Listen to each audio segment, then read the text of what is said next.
mastermind here, Mr. Bill Yao. Always a pleasure.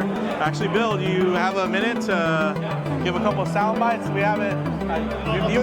You may not remember, but we spoke at in San Francisco. But yeah, so you're here. I feel like you're, you know, obviously you've been in the game a long time. You've inspired a lot of the guys that are here. How does that feel to kind of come in with that kind of energy into this meetup? No, it's great. Like it's, I don't know what to say. Like it was a very lonely spot to be in without these great guys to be around. And so I could never envision that the industry developed in the same way, and I'm glad it did. Nice, nice. It's fantastic. How is Tornek-Rayville, and if I'm pronouncing that right, I'm probably getting it wrong. But how is everything with that? I know that's such a, I mean, it's still within some of the original veins of what you're doing with Mark II, but at the same time, just a larger scale venture in general. It's going really well. I think the only problem we have right now is just producing enough products to satisfy demand.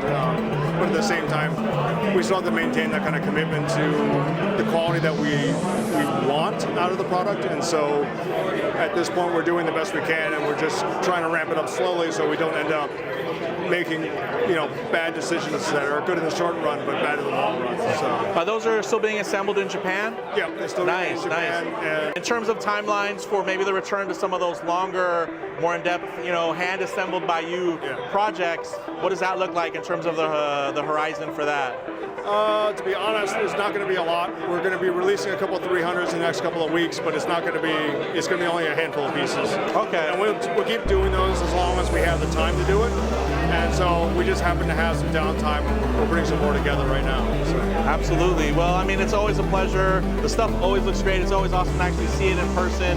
I know there's a lot of the times I'm looking at the website and it's just like, I can see the pictures, but it's just like email or, get on a list. So it's always great to see the stuff out in the metal and really appreciate it for what it is. And, I always feel like you were so ahead of the game of the reissues and historically accurate. I mean, some people are bringing back the names, but you already brought back the watch and the passion and the mission statement behind a lot of those models for a lot of, hardcore collectors. So I think that's really admirable, and obviously you've been an inspiration to so many people within this hobby and even within the professional side, right, with in terms of entrepreneurship for a lot of these guys starting their own brand. So just always a pleasure, and big kudos to you, and I appreciate your time.